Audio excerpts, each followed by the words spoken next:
Just wait for a few people to catch. There's nobody online at the minute.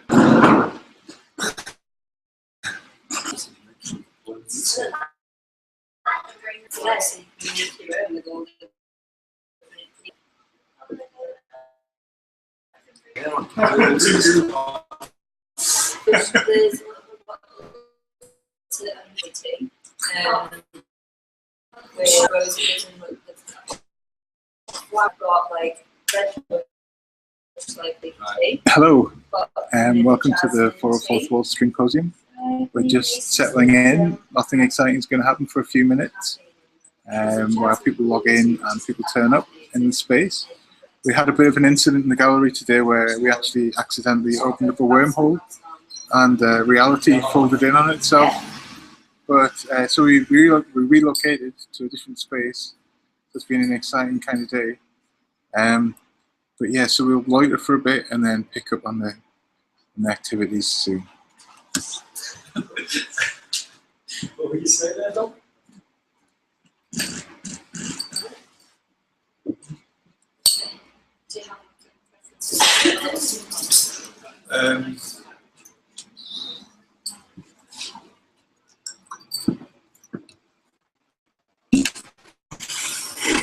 Yeah. It's lost its lid, unfortunately. Do you want some extra jasmine? No, that's not.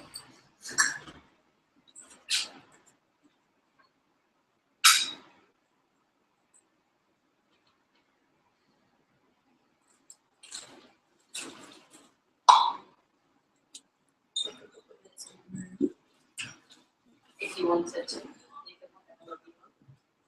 So, cheers. Oh, good to see you. Good to see you, Bob. Hi. Oh my gosh, there's so much tea. Gonna think about kind of the possibilities of tea taking you to another dimension, or a bit about like kind of Hello. rituals. If you're just joining us, tea. we're about to start soon, It's just but tea, yeah. we're starting the Just event some by things that thought making would stay tea. So with just tea, I'm we'll afraid. be with you soon. Yeah. Okay. So it's more like an Sure. imaginary alternative, or you can just have a normal, or you can just make it. There's well, it depends what kind of thing you fancy. You've got loads of different loose leafies, so a few different green ones and black, and you can have black tea with like like a chai tea kind of thing, or like a flowery green tea, but with flowers. Flowery green tea. Yeah.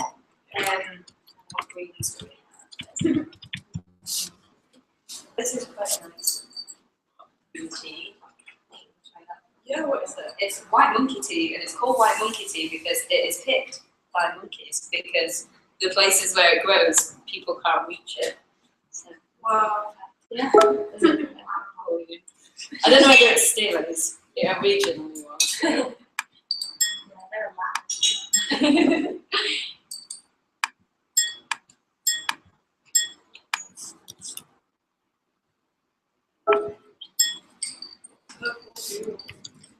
It's a kind of oolong tea, but it's a bit nicer than this. Oolong tea is a bit. I love food. Do you love oolong tea? This is really nicer because it's a bit fruity than most. Maybe want to try that one. Or do you want to do with it? Yeah, just mix it up. Yeah. It's great. The reason it's called oolong tea is because when the water hits the leaves, it's meant to feel like a dragon and then oolong. What's the other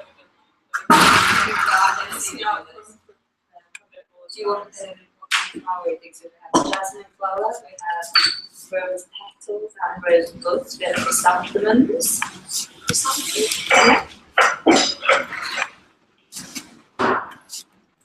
Probably like the voice together. Might be okay. So it's for mixing the flavors as well. I think this will be okay. Okay. Does that teapot filter as well? No, so just is there for you. I'll take and give it like I'm ready for some. Okay. Oh, thank you. I was going to say what next to you guys, but.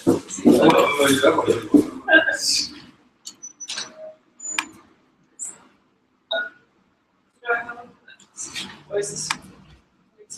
Oh, this is to read. Okay. This is just questions about tea and just a bit about kind of tea rituals and like practice across the world. So just to kind of think about how you can bend and twist the ideas that people normally use to brew tea, even though they're quite.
Hello there.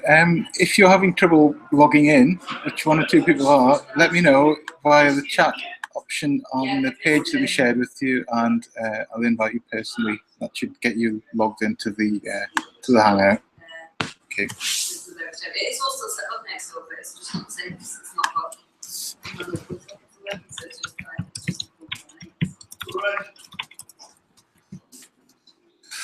Sorry, I'm probably giving you an excellent view with my. Yeah, nobody should see. Basically. Don't suffer in silence. Please tell me if that's the case. What are you talking about? Kind of bending over. Is it okay? I'm not really concentrating on that. Good. It's okay. Well, it's happy to see you. They're my questions, Mike. It's also you They're drawing my attention questions. to it. Right, I've got a script. Take on. Oh, and a nice teacup.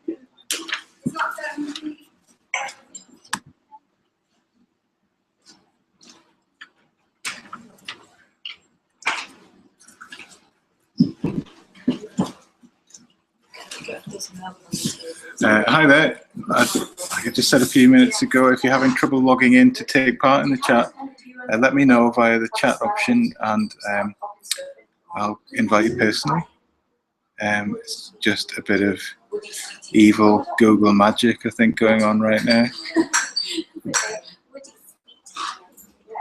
Well, if you have woody, this is the woodiest tea you get, but it's quite. So right now, anyways, I'll give you a bit of commentary. We're just getting set up, and Rebecca from Tiao is making tea for everybody, which is really nice. So we're just getting everybody in the right frame of mind to participate. So I'll catch you in a minute.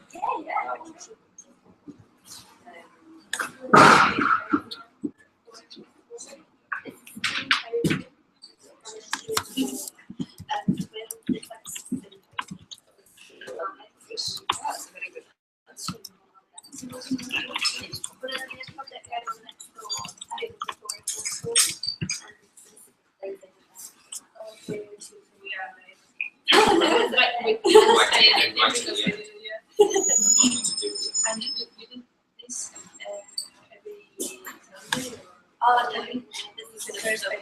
Yeah. The shop's yeah, the shop.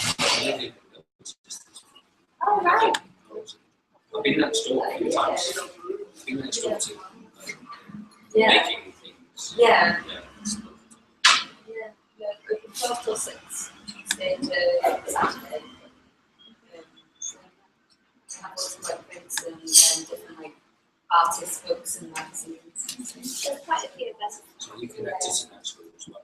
Yeah, it's all run by the Newbridge Project. So, it is the yeah. project. If you want, you can sign up to our mailing list so that you can get things about events. Oh, hello. Hello. Hi, Hello. Good to see you. Fantastic. Yay. Yeah. So Yay. now you're logged in. If you go to the little, if you move your cursor to the top of your window, a few options should appear. One of them should look like a person on the top left of the toolbar. Yeah, we've got it now. It wasn't there before. Yeah. Yeah, you log in. You should be able to invite other people to join. If you have somebody who you've invited, I would say send an invite again. Something seems to be. If you couldn't log in, I'm guessing. It's invite people. It's showing the little guide, but, Yeah. but clicking it doesn't do anything. I'll tell you what, then if you send me, hello, if you're out there, hi, if you send me the email addresses of the people you have invited, hopefully that should get around the problem. Well, I'll quickly do that on my computer. All projects. So we're just gonna loiter for a few minutes, and while we're getting set up and tackling one or two exciting technical hitches that we're having right now.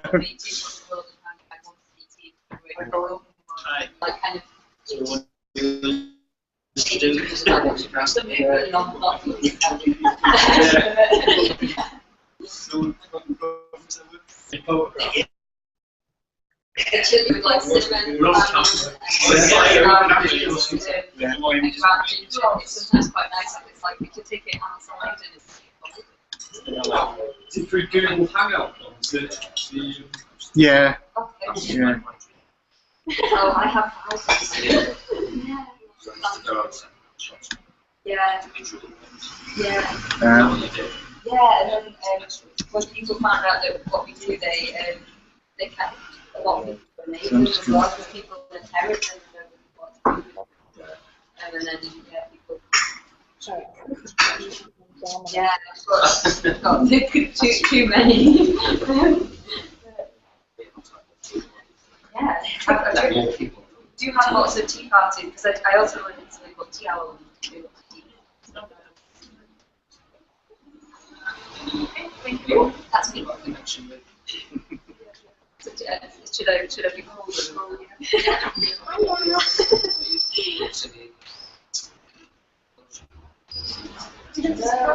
And we do projects sometimes in the artistic culture. Everything so actually part of this sure he's a musician, cultural artist, and so are you guys? Hello. I'm being pinged by somebody. Yeah. Oh. There were a couple others, but they just sent an email a couple minutes ago saying that they couldn't get onto Wi-Fi, so they probably won't join us. Okay. So Well, you know. They're from Vancouver, but they're based in Dubai right now. So. Okay, so I've sent that invite. You just sent me, Anthony. Thank you. Yeah, so I'm just going to go and see if I can get a nice relaxing blend of tea from Rebecca, and then we'll get started. We've got a few people in. It's starting to fill up. It's nice. And we kind of took over the space and lit it up, and yeah, it's looking good. Good. Good. Yeah, that's cloves, brown ginger, cinnamon, cardamom, and ketchup. That's right. And then if you change the ingredient when it starts, yeah, it's just when. That's how Christians do it.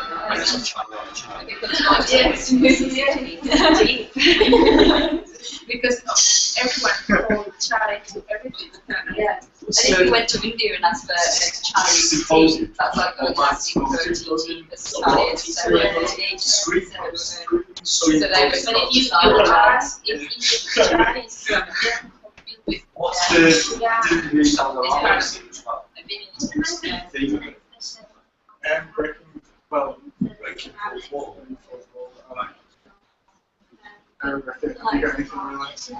Yeah.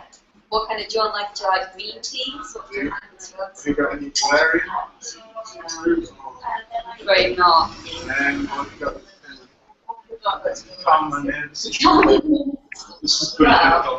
what we'll have is the jasmine, there's a green jasmine tea, so you can add extra jasmine buds to it if you want as well. Do you want to smell it? Check it out. I'm definitely going with some powder. What is the? Oh.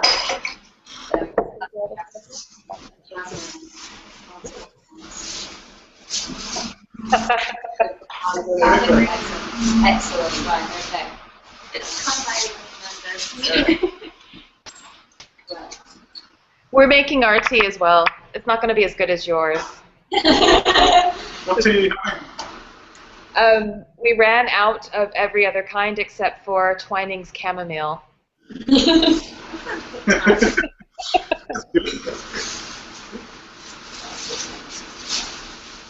Do you want some extra jasmine buds? Yes, yes, please.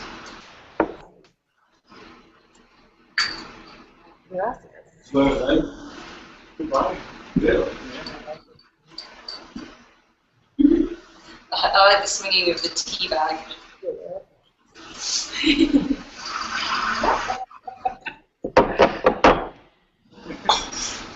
Here's a hot tip for you. When you make green tea, you shouldn't use boiling water to make it. Really? It scalds it? It scalds it and cracks it.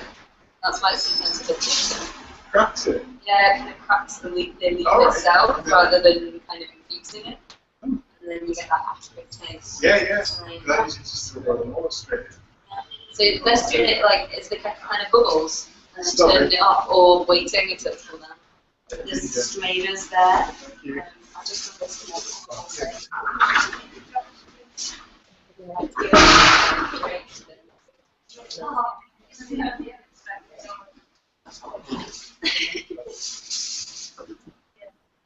I think I actually wrote an essay about Aw, that looks so nice.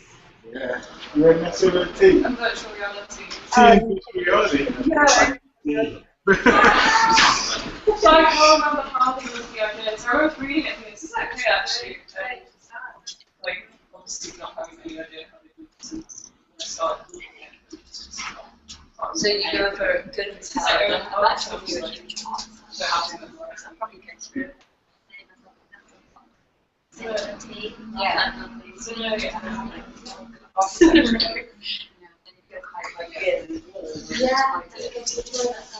Yeah, like all the time. Unless you go, you just can't tell. This good pouch tea, you can get some Chinese soup. I like it. I bought so much tea and now I'm trying to get Hello, Vera. Yeah. It's a better space. Yes. Yeah. Do you want anything else? Do you want like gunpowder tea? Is quite nice. Oh no. Okay. Okay. We lost our viewer when I did that. Depends what you like.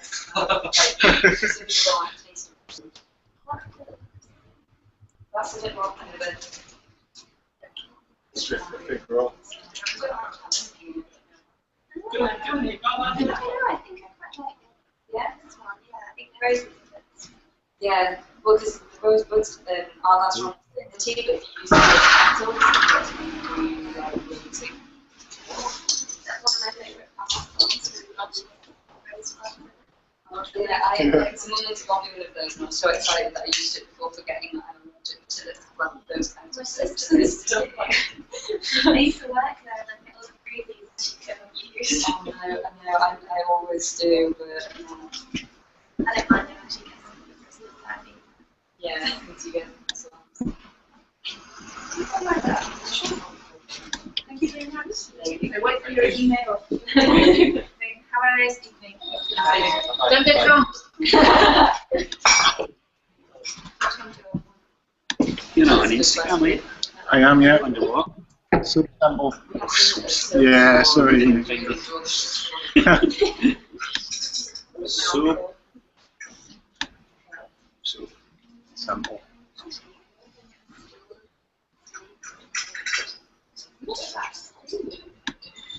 Subsample dominant. So you just changed that, didn't you? Did you? No, no, stop asking. Maybe it's not just that.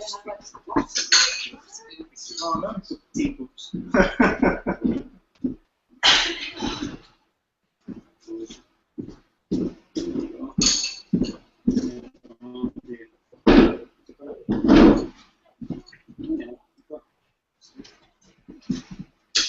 Yeah.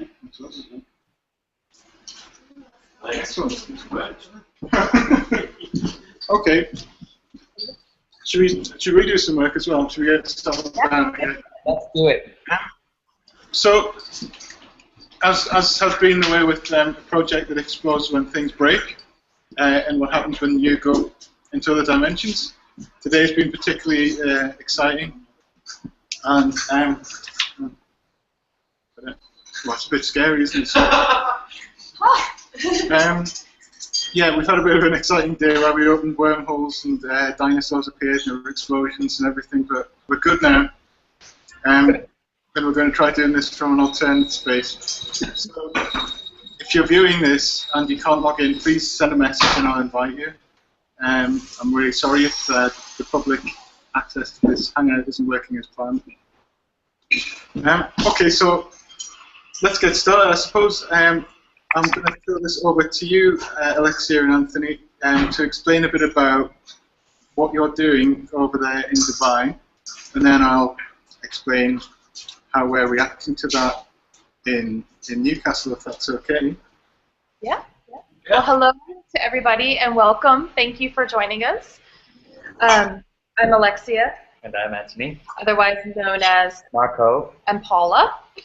And what we did with our explorations beyond the 404th wall was we took this idea from Italo Calvino's Invisible Cities, where you have a fictional Marco Polo who is going out into the world, navigating, charting, and then reporting back to a fictional Kubla Khan. So hence Marco and Paula, we took that on as our kind of role coming over here to Dubai and navigating and trying to express in some fashion the various experiences that we were having here for the extra-dimensional explorer team in Newcastle to interpret, translate, reconfigure, etc. And how we did that was to take on, continuing with Calvino's theme, was to take on Calvino's 6 memos for the new millennium, ideas of which were to kind of provide new ideas that are important for contemplating how we understand the world, and what he felt were the ideas that were important for the new millennium, the millennium that we're in now. And those memos were lightness, quickness, exactitude, visibility, multiplicity, and consistency. So over the course of our 10 days here, we've been taking one of those notions as a way to understand, read, and map where we are, and use that as a way to feed back to our Kubla Khan in Newcastle. And part of how we were doing that was, this is part of the Isaiah Conference, which is the International Symposium on Electronic Arts that was taking place at Zayed University here in Dubai. And one of the questions that we had discussed previous to this project starting was, what happens when these kinds of conferences bring together a bunch of intellectuals, artists, researchers, etc., who share a lot of knowledge and interesting ideas, but how does that then disseminate out into the public and into the location where these places, where these conferences are taking place? So we decided that our response to that was to construct a DIY Wania, which as a Kuwaiti word for which is Wania, which is a place of gathering and discussion. So we created a DIY version of this, and very much part of it was to not just kind of the pre-consistent notion of the tent that we go into IKEA or someplace to just buy and set up, but to be utterly responsive to where we are. So arrive with only ideas and to find the things in order to construct the tent. What we do, how we do it, what would people want to respond to, what would they need to sit on, and from that create a really site-responsive notion to exploring location as well as all the ideas from the Isaiah Conference. And so the things that we've been transmitting back by Flickr, SoundCloud, and just sending out various video, YouTube, that sort of thing, has been tracking that navigation process for us. So it's perhaps been audio as we've sat in the car for an hour and a half trying to advance 10 kilometers to get to the shop, the local speaks and pick things up.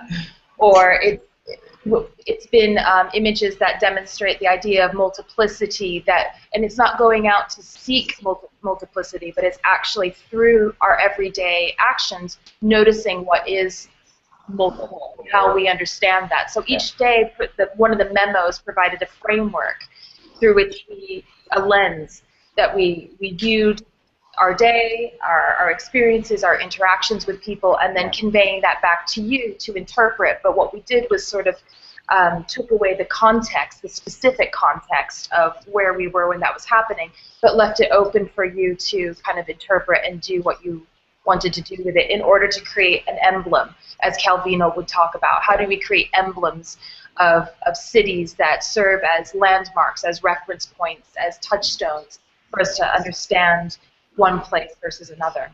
And I think, as always in places like this, a lot of the conversations that we're all of these memos, and it's also being away, it only really helps us to define the thing in its opposition.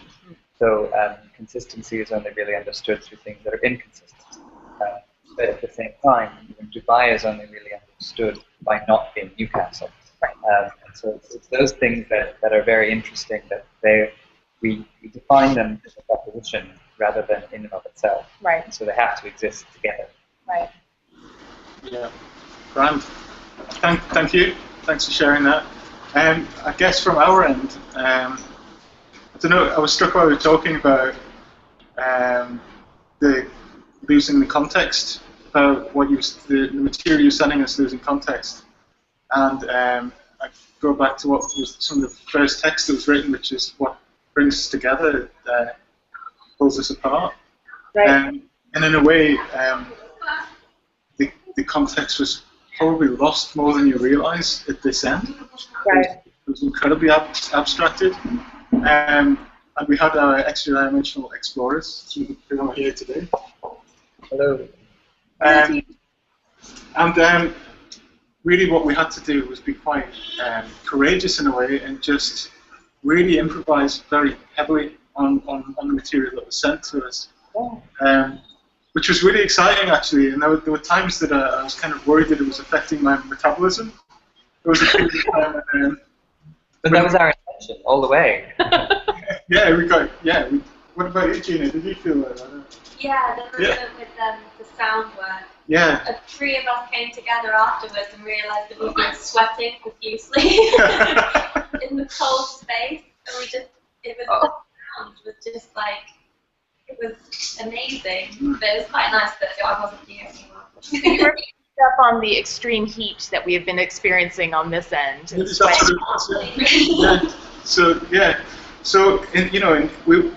kind of, when we had been having conversations about this before you went, we talked about building a city a day. Yeah. Didn't quite happen because there were moments where we discovered things we felt comfortable with, and we kept falling back on them. Ways of working with we had some overhead projectors that became invaluable to creating new work each day, because they warmed the space up and we got instant gratifying results from using them. Yeah. What was hard to do was to make what we did with them meaningful and not just complete improvisations that had nothing to do with you. So, as artists, you often make a mistake by staying in your comfort zone too long. So this project has been really about us making sure that we stayed as far outside of that zone as we could every day. Very much related to that. Yeah.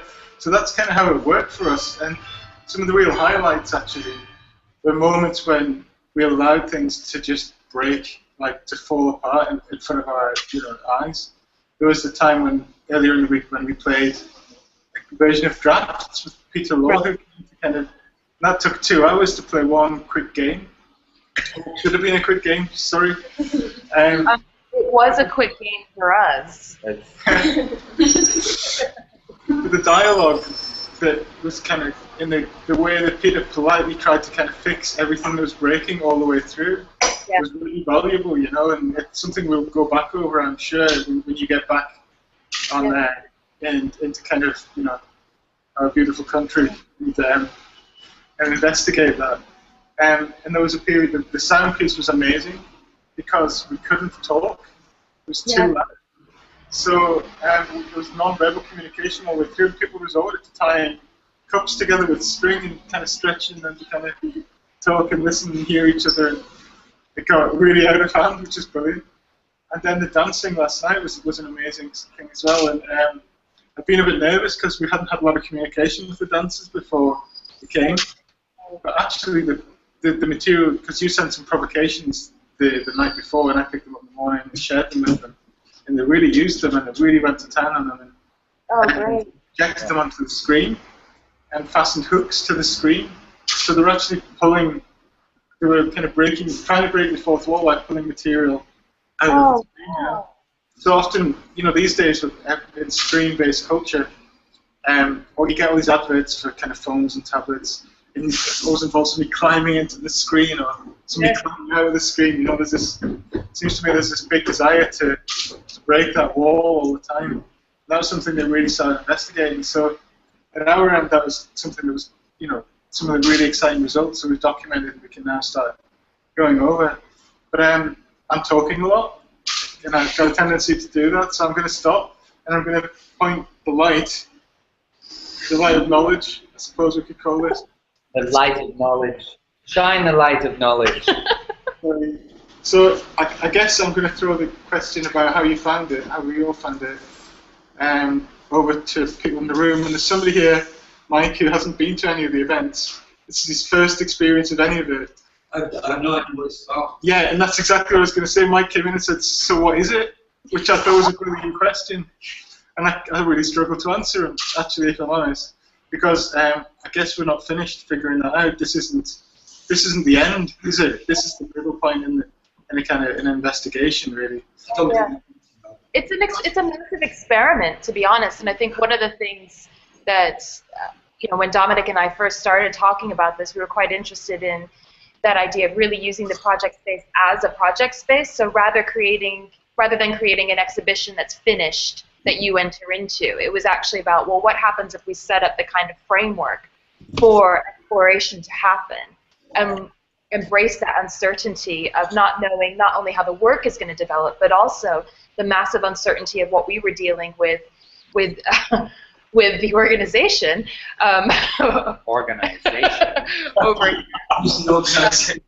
And being in a completely different country, a massively different context for how you go about making work, and how you experience work. And one of the things, just to add on to really quickly too, is that it's, you know, we're based kind of in a neighborhood out here as well. We're not where the rest of the delegates were kind of situated in hotels that were within the city. We're actually in a proper neighborhood. So we've been taking advantage of that, of going out and taking this tent. Well, what happens if you engage people who have absolutely no expectation of coming across an art piece? And so the kind of uncertainty that opens up as well. Because I suppose the whole thing is about being on unsafe ground, literally and metaphorically, conceptually. It's kind of nice that it's mediated through something that is so also on unsafe ground, the technology, you know, where it's the only thing that we could ever have is that stream between us back and forth, and even that is complicated at the best of times. So it really challenges you to understand, you know, well, what is the work? Where does it sit? And not that it provides any of those answers, but it really asks the right kind of questions, I think. You know, certainly from a personal perspective, it's challenged me from those ideas as well. So I guess the question to the gentleman who's never seen any of it, well, what do you think it is so far? Not to put you in the hot seat. Well, we will put you in the hot seat if you walk in. So you broke up very slightly then. So you were saying, you were throwing this back to Mike, the gentleman who asked the question. Okay, well, what does he think it is? What do you think it is, Mike? Well, coming here this afternoon, I know Dominic, and I was aware of the fourth wall thing, seeing it online, aware that Dominic and somebody else, other people are involved today or something. Yeah. Can you hear? You're very far away.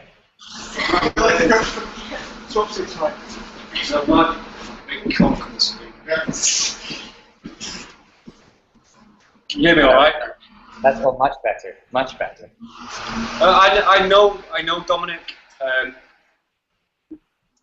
kind of had a half not understanding of what this might be about, given kind of it might just be about getting lost on the internet or getting lost in general or being confused or like seeing your holding page of the 404 thing and kind of not understanding it was okay.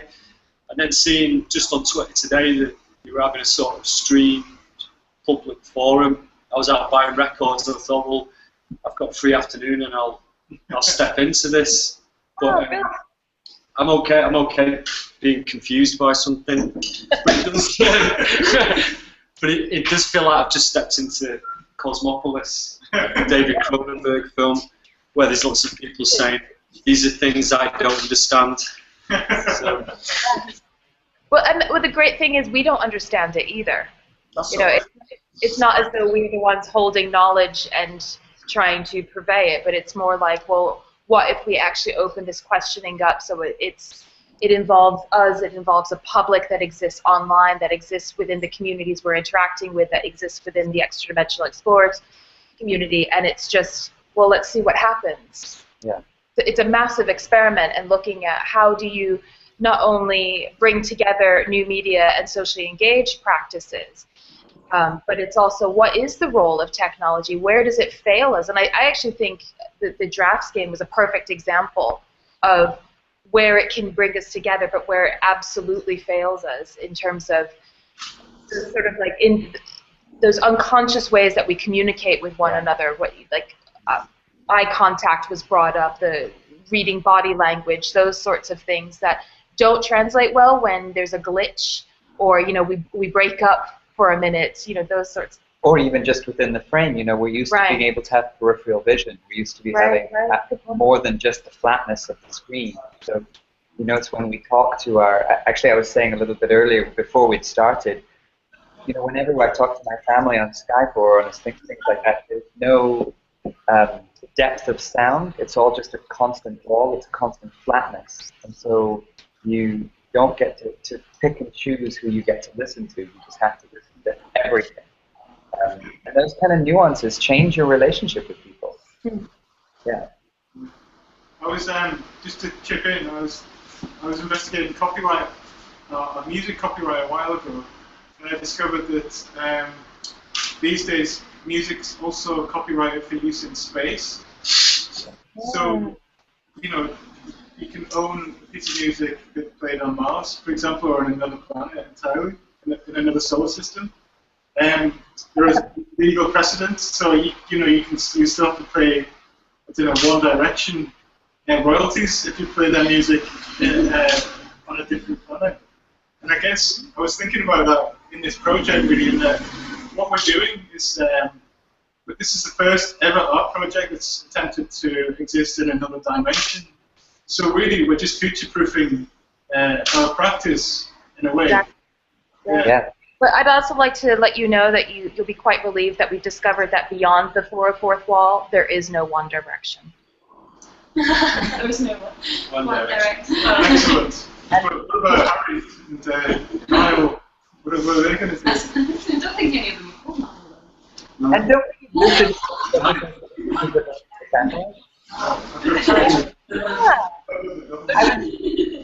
I have got the door, One Direction door, but it was an actual. Just say it. Yes, please, Mike. Sorry.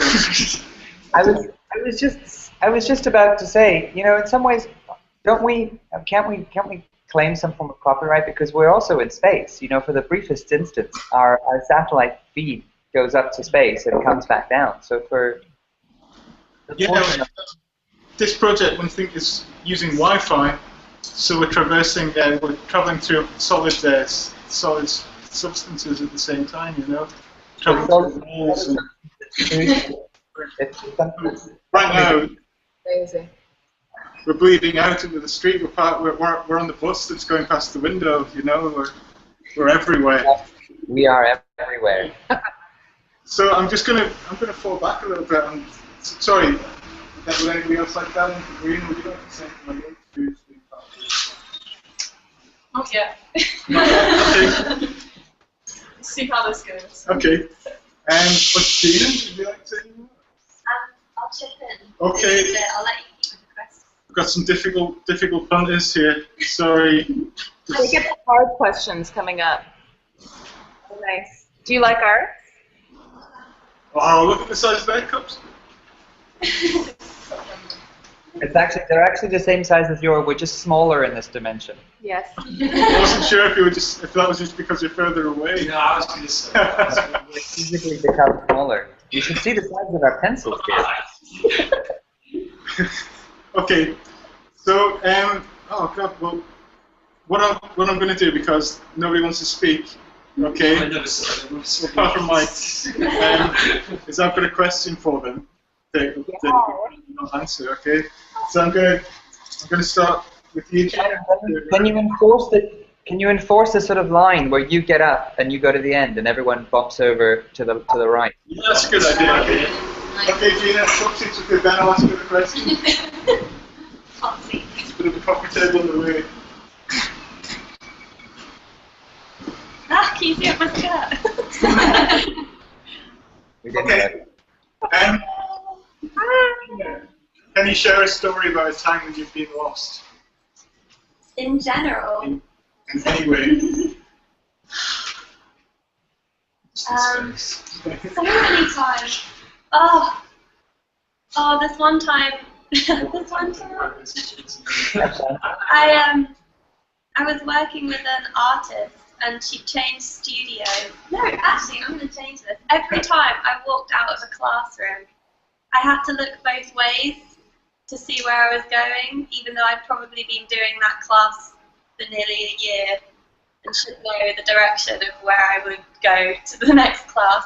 And everyone used to always make fun of me because my sense of direction sucks. I'd never know. So all the time, I always do the looking both ways. I don't know what side of the road I'm on. I don't know anything. That's one. That's okay. You were first on, so they've all had time now. Yeah, So I know. That was tough. So don't worry about it. So Gina, would you say that you were always lost? Yeah. We've got a solution for you. We will send you our demon from the underworld named Serena, who has been so helpful in guiding us. I feel like I know her already. Yes. She almost went out the window today. Yesterday, she had us driving in the water. Yeah. Yesterday, the dancers were dancing to her voice. Yeah. No. Yeah.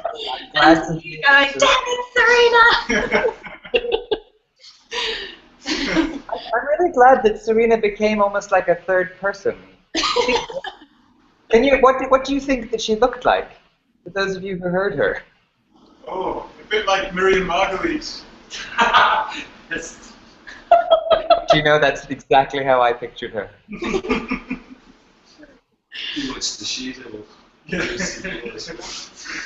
Okay, so we should. Yeah. Put her out. Thank you very much. Scooch. Moving. We'll move on, Marina, and mind if you sit there. Okay. I'll just put a little light on the side of the What's my question? Same question. Is it the same Same question? question, yeah. I moved to the Isle of Man when I was 14 from Manchester, and I was pretty lost then for ages. Not because it's very hard to get lost there, because I was lost, essentially. And I got lost in the school all the time because it was like most of the school was for some reason like designed as like front door and then everything was mirror imaged from the front door on like all the floors, and it was really hard to know which side of the building you were on. Yeah, I got told off for that loads of times. That's it. Yay. Okay.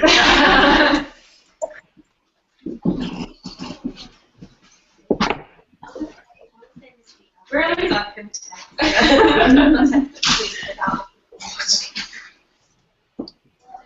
It's like Gestapo lamps. I rarely get lost. I'm really struggling to find think of a moment when I've ever been lost.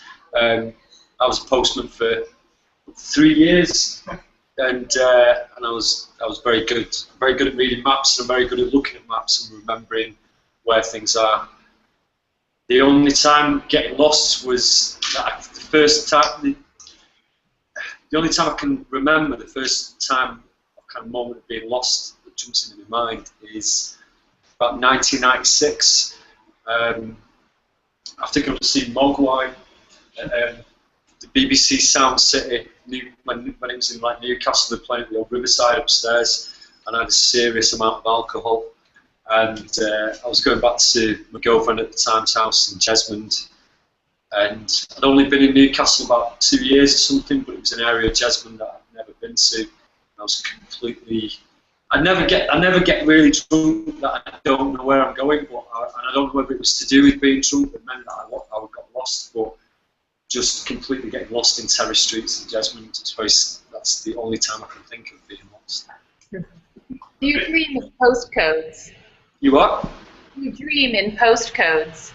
Well, it's a long time ago since I was a postman, and I left being a postman because I started to become obsessed about time and numbers and because when you're a postman, it's different now, it's a bit more relaxed, but you would have this thing that you would start at set time. Royal Mail had this commitment to what they call like last letter delivery by 8:30, like last letter 8:30 or 9:30 or whatever it was. So you'd each have a delivery, and you'd have to hammer through it, and you had to be back at the delivery office for a set time. Now, on different post routes, it was easier than others, and luckily I had the second roughest delivery route in, and when I say rough, I mean like not a great area. Second roughest delivery route in Newcastle. But I left the Royal Mail because I could see myself being there for like maybe 10, 20 years, and I think then I would get. Then it was maybe at the point where I was starting to dream in postcodes. Oh. I'm saying myself. Oh, that's what we want too. Fun. We are barrels of maps here. Okay. I've had long to think about this. It's going to be really good. That's put pressure on. I get lost quite a lot, mainly on walks where I have to either follow instructions or maps. The first time I ever remember getting lost was with my family and their friends, and we went on a walk up this hill somewhere, and we had this kind of old walk book which had instructions, and the mist came down and we were all lost in the mist for about 2 hours looking to turn right at a dying oak tree, and at some point whilst we wandered the moor looking for the dying oak tree, we realised this book we were going from was about 15 years old, so the tree was probably dead, so it was just like there was no marker and we just wandered around, and yeah, I got lost then, and I've been lost many times since. I got lost a few weeks ago. I went and climbed Scarfell Pike, and I got up really easily and became a bit full of myself because it said it would take an experienced walker 2 to 3 hours, and I got up in an hour and a half, so I got a bit big for my boots. So I decided I'd go a scenic route back, and the path just stopped, and I mean I wasn't lost as such, but it was definitely not the right path that I should have gone on. And there was a cliff drop, and there were tears, and there was potentially ringing the mountain rescue if we'd had any signal, and it was very horrible. And I still have nightmares about it now. It was awful. But there was a lovely picturesque river at the end.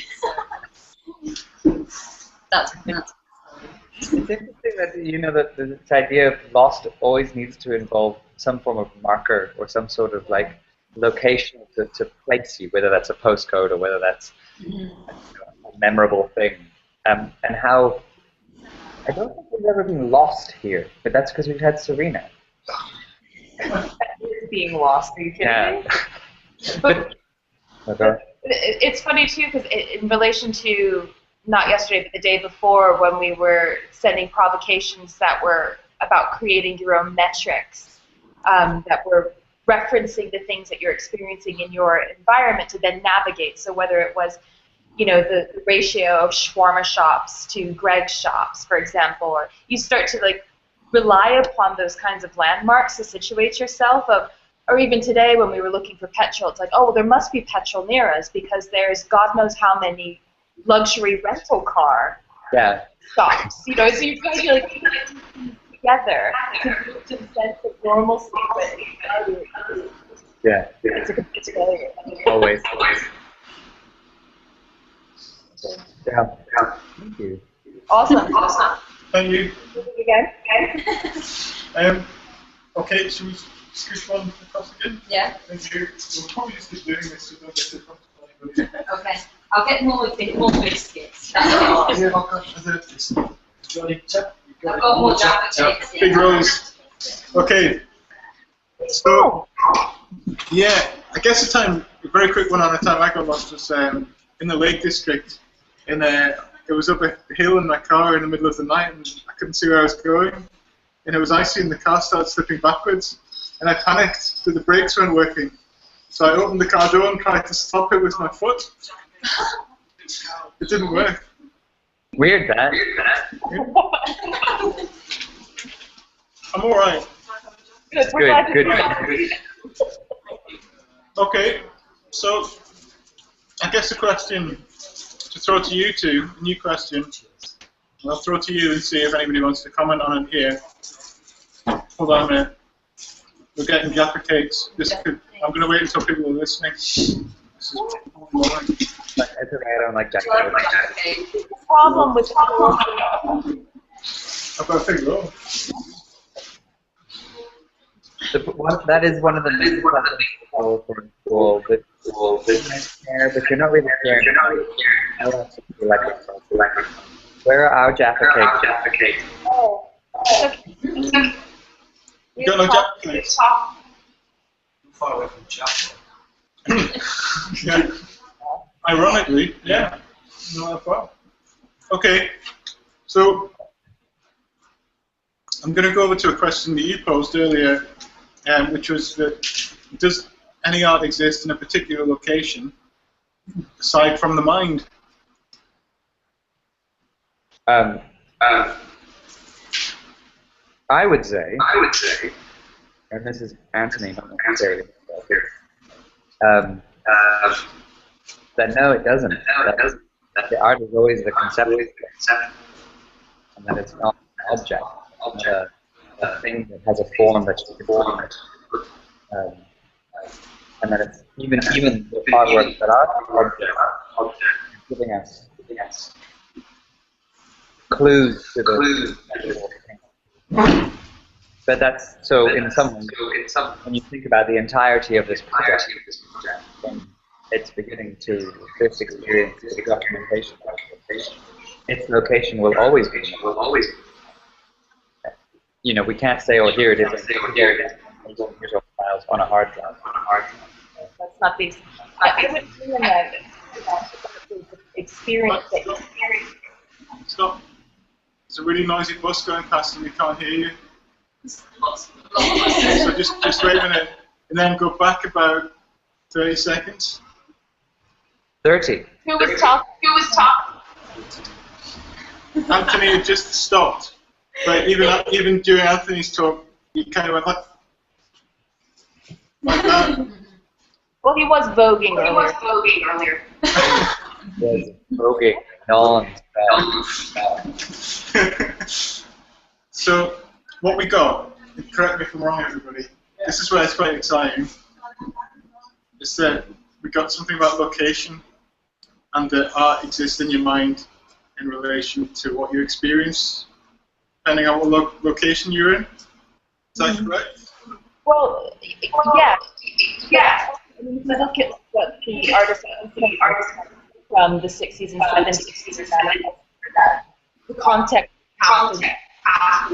where your experience determines a large part how you experience it, how you conceptualize. This is really weird hearing myself. There's about a minute lag, a second lag, so can you hear her and then I hear her again. Let me try. But I think it's the art is what you make of it as the viewer, and it's the experience that you're taking from it that exists both in your mind and, you know, emotionally as well. And it's that idea of what the provocation for today was desires are memories. But it's what you make of it, what you internalize about it, and then how you keep repeating that, drawing upon it in the way that is related to your own particular experience and your own particular context of experiencing the work. So I agree, I do think it exists mostly in the mind, where the object is the kind of trigger, catalyst for you to have that experience both intellectually and emotionally. And how dependent that is on a cultural reference point as well as a historical reference point and social reference point. You know, as we've talked about, there is a second part of taking the tent back to develop discussions in a different context. But if we were to set up this kind of tent in Newcastle in the middle of winter, who the hell would sit down and talk to us? Who would even understand the imagery from it, like what it means or what it signifies? So in that way, the object, the place of the object can never really be fixed in the real world. Because those worlds change wherever you go.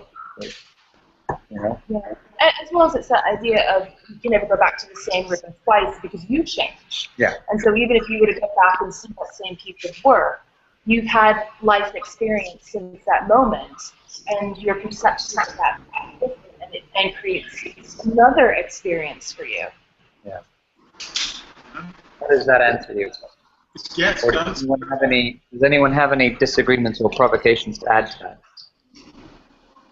I've got thoughts. I don't know if I was following you. Come closer. I don't know if I was following you exactly just then, but you mentioned that place affects context and that influences how you think of the art. This is quite unique to me from most of my experiences of communicating over the internet, where it's more social than it has been before because there's people on the other side, not just like me and one other person, there's a whole group of us.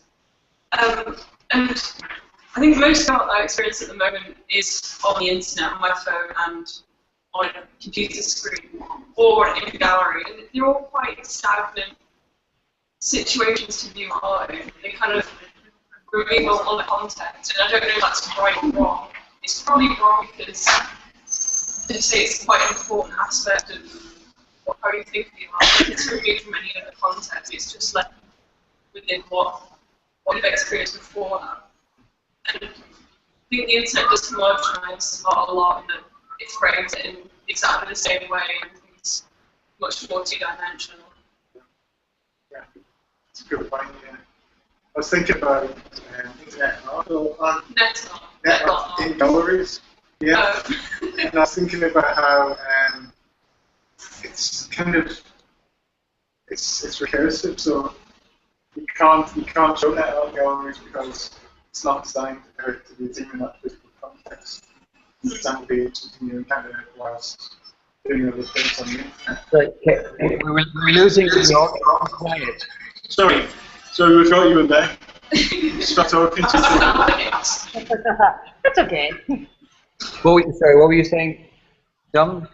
Just talking about the context of digital art in physical spaces, really, I suppose. And Marina was saying about how the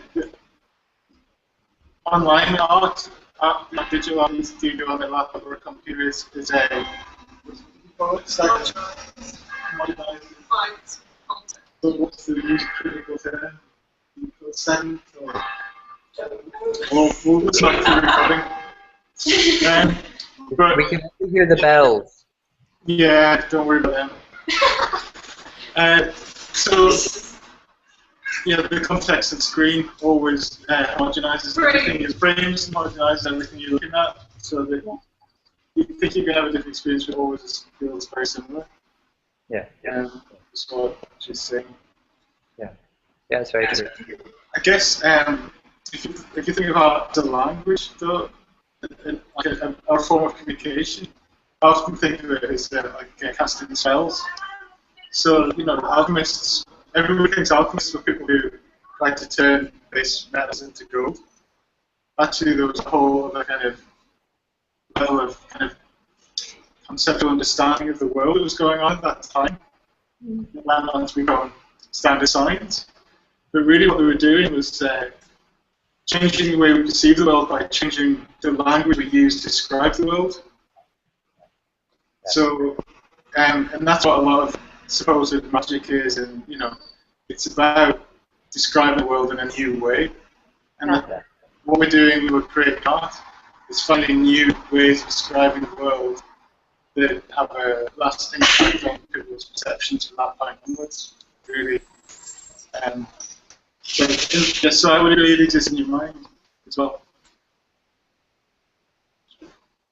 Should we all, oh, sorry, I forgot where I just got carried away. I'll move on to another question. No, I know. What is this?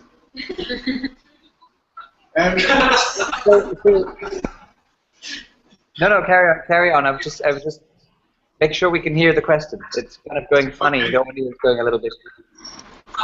Okay, let's go for a slight lighter one. This event is art. Who owns it? Sorry, what was that? Yeah. This event is art. Who owns it?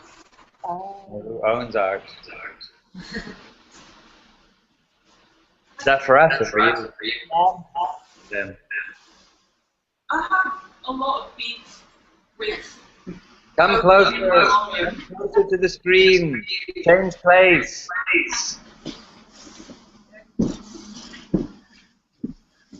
I have a lot of beef with the sort of words we have, the way we understand ownership and what belongs to us, I think, before we answer that question. I don't know, there was like cultures that sort of have developed independently of our mainstream Eurocentric culture, such as like some American Indian cultures. That's not the right term, is it? Native Americans.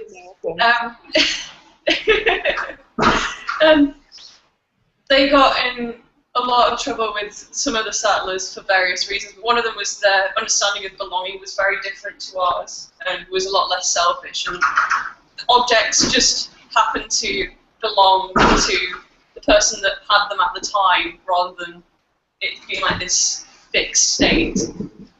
So it was a lot more transient, I think. I don't really know anything other than what my friends told me about this, as you can probably tell. So it feels like quite selfish to put ownership on everything.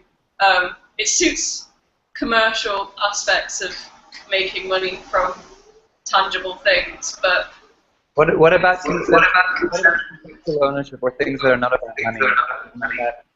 Maybe it's not a question of authorship. Authorship? You said authorship? No, he did. I'm adding to. I'm saying maybe it's not about. Oh, right, sorry. Yes. But authorship. Mm-hmm. And is that to think it that way? Who authors? Are we the authors of this experience? In a participatory experience, are random strangers also the authors? Or does the artwork belong Alexia, Dominic, and I?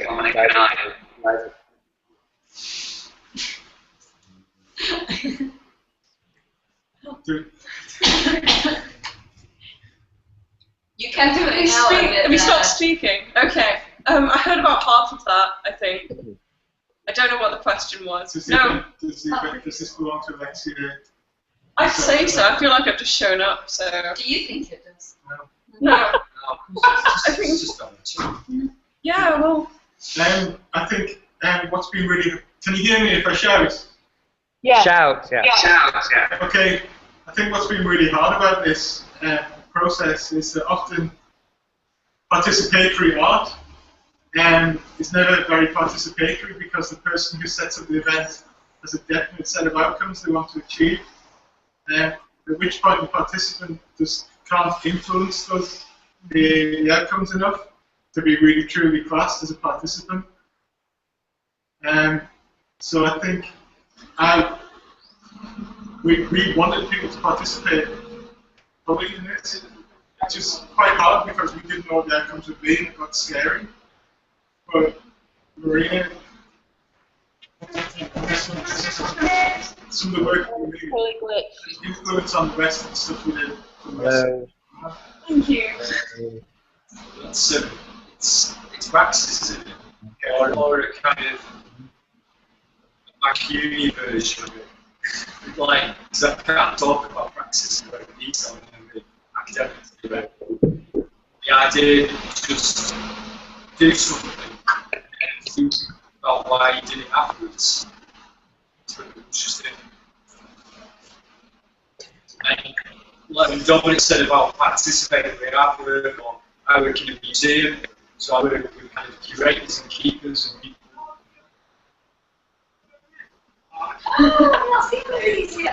We can't hear you.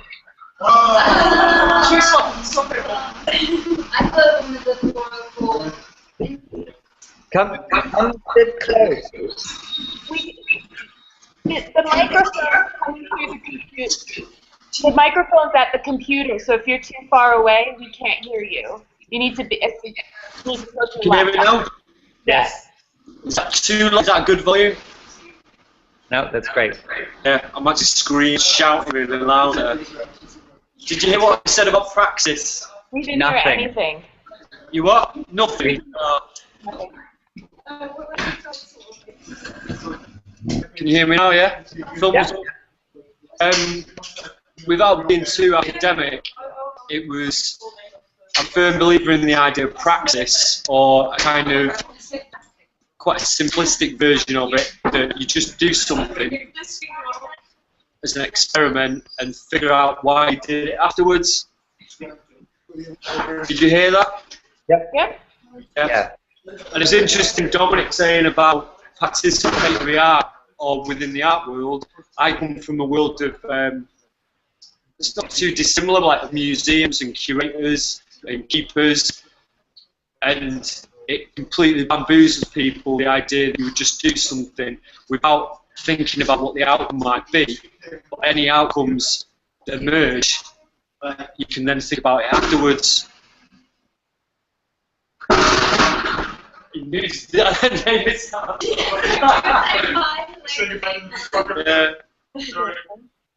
you hear us? So, sort of. I think what the problem was is we didn't hear what Dominic said either. So between from when. I just apologize because I didn't hear that. No, when you're that far away, we can't hear a thing. It's only here for computers.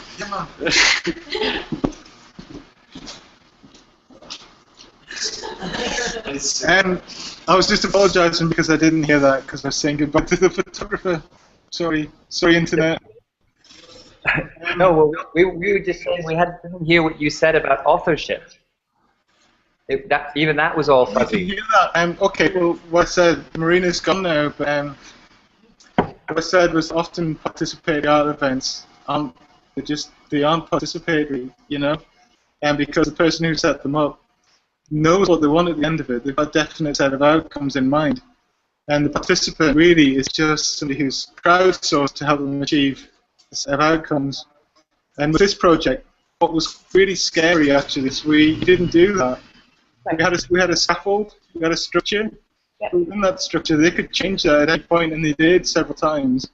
And in doing that, they own the event. They've got a degree of ownership over what the outcomes were, you know. And so when Marina said she didn't feel like she owned it, well, that was interesting because I do. Yeah. But if she was a participant and she doesn't, then that's something we need to investigate further as well.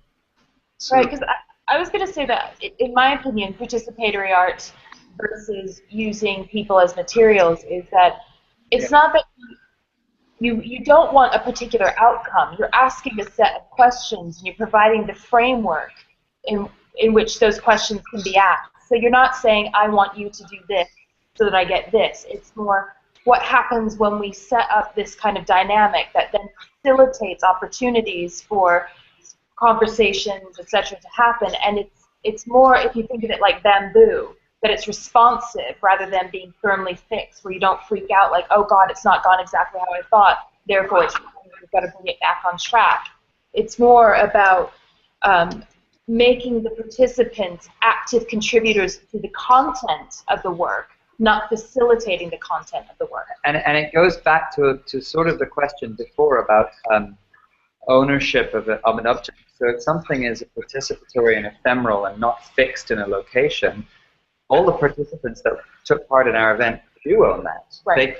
They don't have any more, you know, they took pictures on their Flickr and they took videos on their phone. They don't have any more or less of the project than we do. You know, they own documentation. They tell people they had an experience. The only different thing is that I have a history of that, and I'm adding to that history. So in some ways, it is related to that question of location and presence and object. So if you have a ephemeral thing, then people can have a multiple ownership of it, because their ownership is in their memory. Yeah. Yeah. Grand. I guess Google owns a bit of this project as well. Oh God. Yeah. The services. You're welcome, Google. Okay.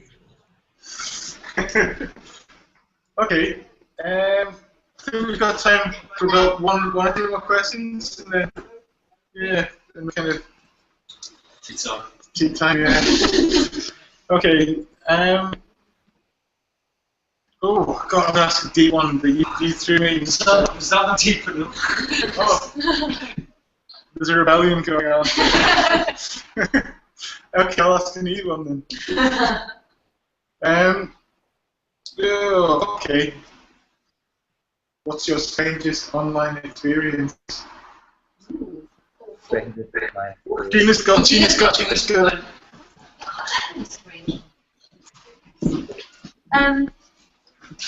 There was a time when I had to use my laptop. I really hate the angle, by the way. Not a good angle. There we go. I look like I'm in a veil. We'll fit right in. Gina, you look just like the women that we've been talking to here. I was doing an art project where I was.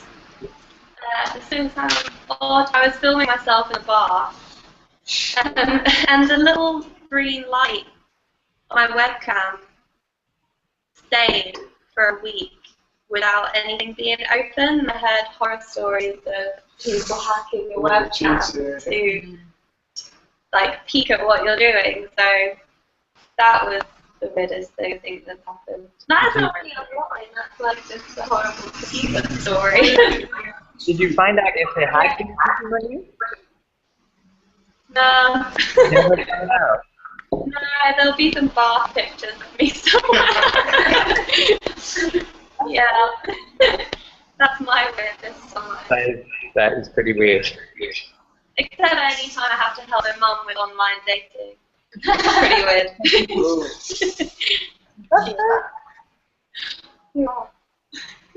Who's next? Don't really use that one. I kind of don't. That's really I good. don't. But other than that, I think can you hear me there? I'm too far away. Not really. It's changed. I know it's pretty boring. It's just kind of like just you. I don't know what. So anyway, yeah. Can you hear that? Sort of. Sort of.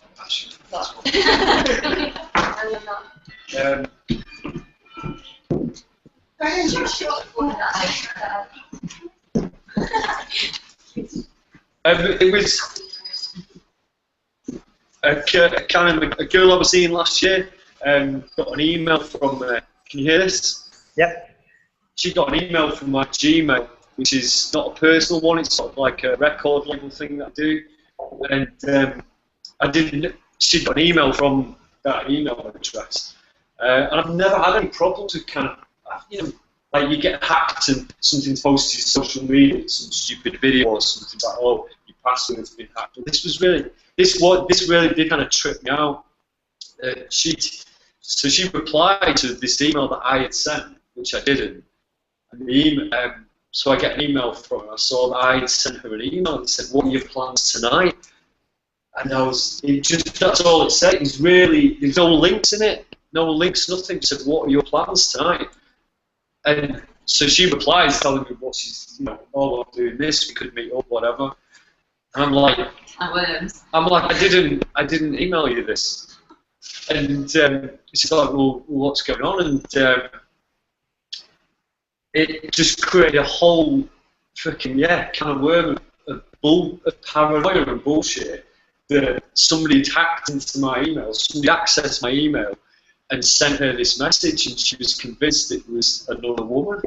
And that it wasn't just some hacked thing.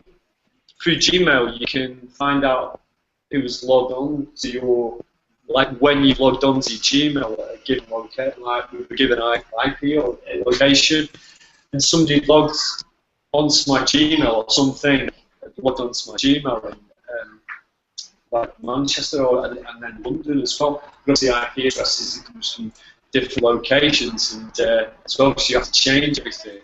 It just created a massive drama. It's and I couldn't convince them that's. Yeah. We were then thinking about with an iPhone, because she accessed his email through her iPhone. When you have tonight, there's a link to your. Anyway, it made me really suspicious. Yeah. But nobody can answer why. It was like a one-off. I started to think it was something rather than actually a bot or something. That's the weirdest. Maybe it was your phone. I don't use the smartphone I've got is that thing. Well, you don't use it. The technology you use becomes sentient. And actually. The thing is, we'd realised it'd been sent from my computer being on. Of me cooking my tea and going back to the room where my computer was, and in another kind of Cronenberg style, it made me think, actually, did I send that? Did I just send that? Yeah. Or if I sleep sending emails, which is ridiculous. It's it's obvious that it was some kind of hack. Yeah. I guess this kind of brings up as well ideas. We put down a kind of list of questions that we were sort of interested in. And it makes me think about both as our kind of growing dependence upon technology and our expectations of technology. How does that actually alter the way that we communicate with people? And it can both communicate and interact with one another. Kind of the prime example that you've given of the kind of the potentials of technology to fail that. Yeah. Mm-hmm.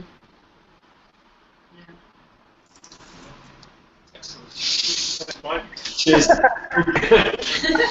I have one, but it's not very long. It's not very good. I'll say anyway. This is probably stating obvious because everyone, I think, by now knows that this happens.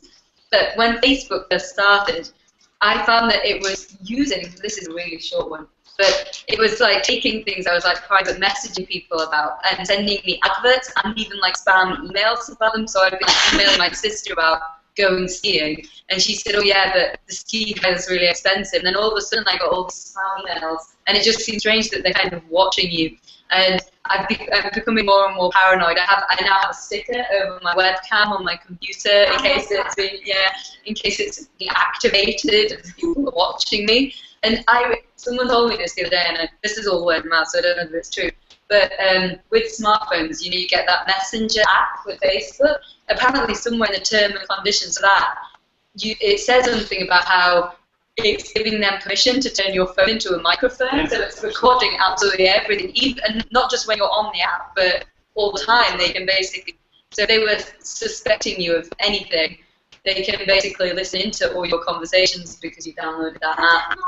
Yeah, it's terrifying, and it just makes you think that can you really contact or speak to anyone about anything without it being looked at. But it's the same with all the smartphones that you have. Any app that you have that'll lose your microphone. So even Gmail, even your voice memos, even any app that kind of uses it will do that. I mean, Alexia just got a new iPhone, and we sort of spent the first hour and a half going through showing where you have to turn off your ad tracking, where you turn off, can your family see where you are because they're part of your contacts, and it's set as a preset that you will give it all your information. and you have to go through every single bit to turn it off. I think I need to be taught how to turn off. Yeah. Yeah. Just deleting message over. Yeah. They don't make it easy at all. It's embedded really deep into their systems. Yeah. Fun, isn't it? And yet here we are. Commodic now is just us and pure information and knowledge and our interactions. It's like we're getting less and away from relying on physical thing. So I think it's been solved. It's just us and our interactions. And yeah, just that pure information. Diagnosed by Google for any illnesses. What?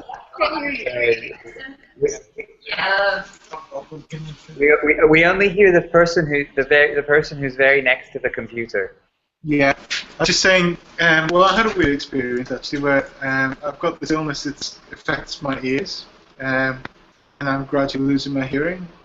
And Google told me what it was before the doctor did, because I was googling the symptoms and I couldn't find anything. And then it started advertising the medication to me that I'm now prescribed for it before I went to the doctor, and the doctor diagnosed the problem. Wow. So Google is the doctor. Yeah. So it's saves some time ultimately, I suppose. But if it was always true, I would both have cancer and be pregnant. So Yeah. anytime you're sick. Yeah. I used to identify what tick looked like. My boyfriend knew that. No idea what you're saying. We should start just guessing at this. It says to use Google to identify what a tick looks like. What? Sorry, what? You said something. It's a tick. Tick. We No, the. We didn't hear any of that. We have no idea what you said. It's all right. I like the fact that we don't know. Watching a Mexican novella. Okay. Watching a Mexican novella? Yeah, telenovela. Oh, I don't know.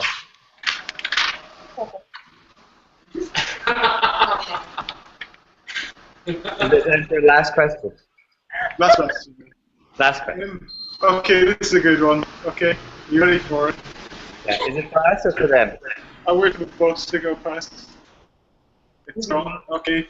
Where did we go wrong? Where did we go wrong? Is that a question for us three? I guess it is, but I'd like to hear what they say first. If this project people would like. Let's narrow it down to the project. Maybe I can suggest that they answer first and then we answer. That's a good suggestion. Who's up first? Where did we go wrong? Where did we go wrong? Come sit near the fire, children. I.e. Bask, let's go. Marshmallows. Tell us where we went wrong. Just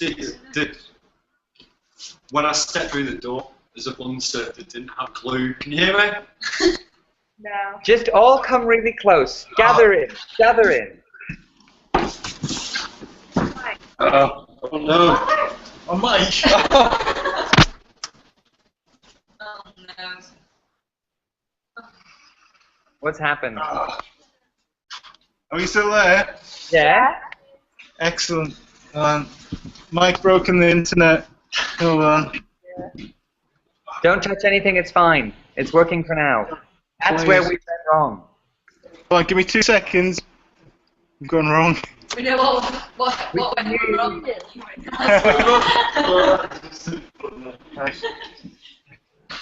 Okay. No. Can you not hear us? We lost sound. Give me 2 seconds. Okay. How ironic. I'm looking like I know what I'm doing, but I don't.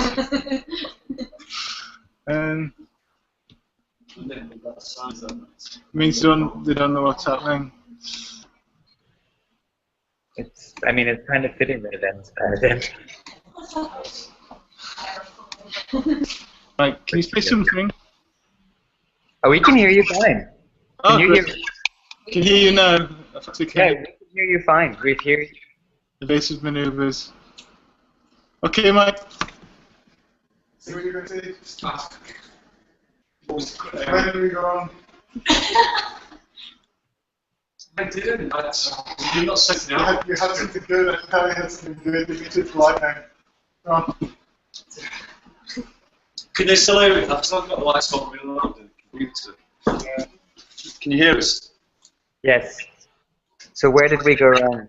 When I came through the door, I had no idea what this was about. I had a vague idea, but if I was just a Joe Public, I probably would have left by now.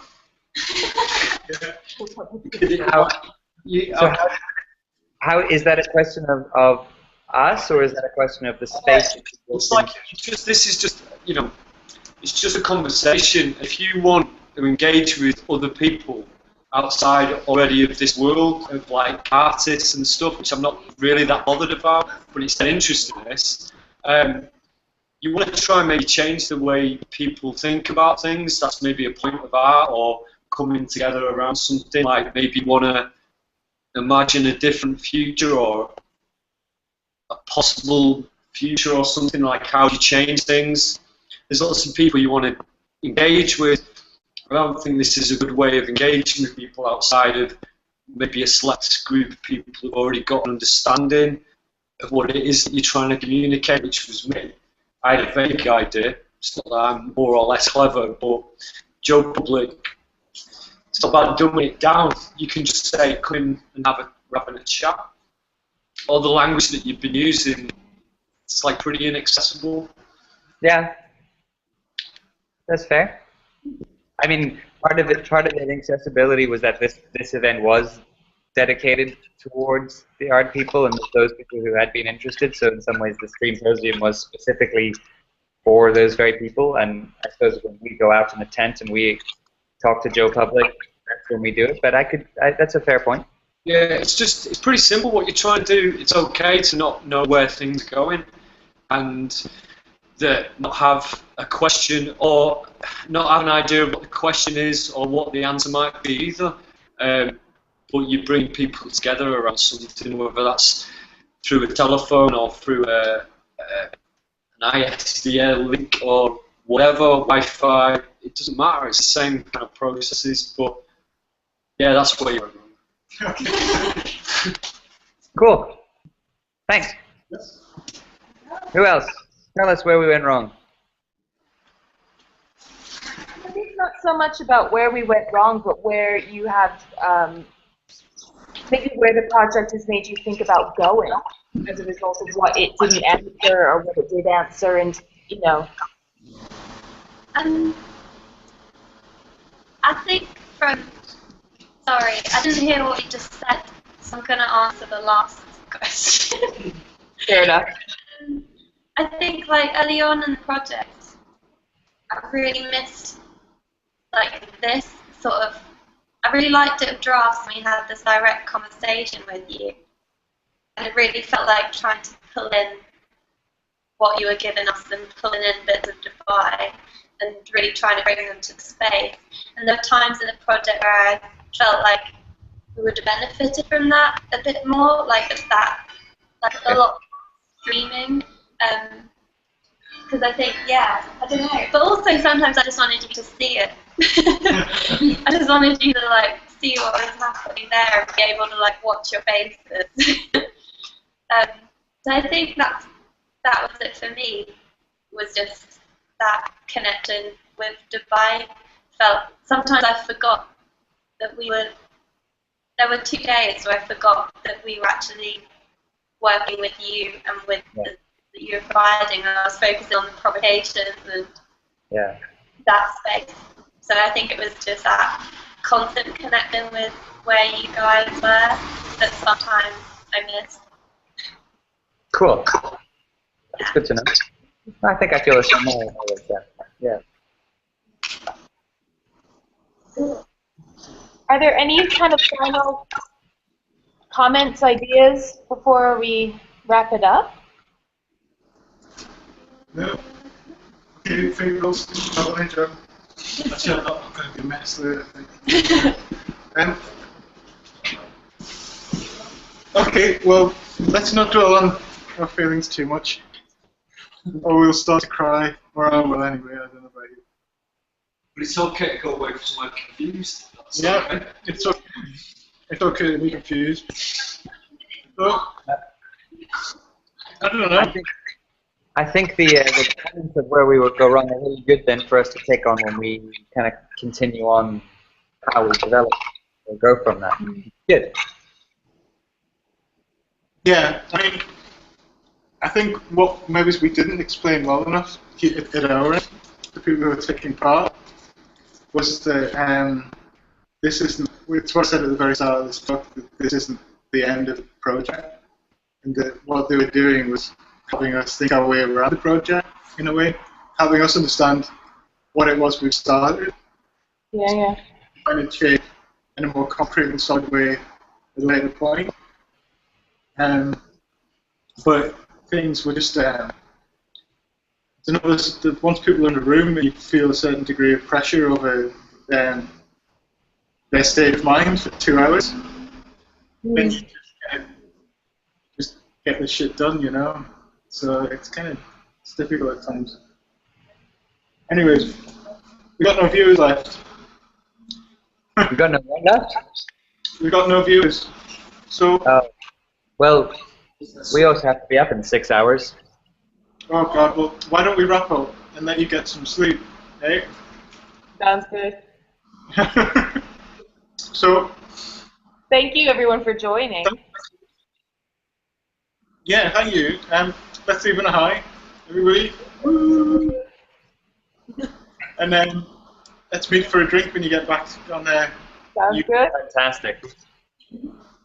Excellent. See you, man. Peace out. Enjoy the rest of the evening.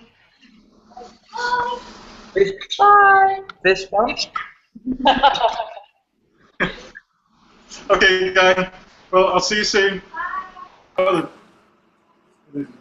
how rude. Before I said goodbye. Goodbye a couple of times. Did I? Well, I was going to say a few times, didn't I? Okay, yeah, goodbye, internet. Yeah.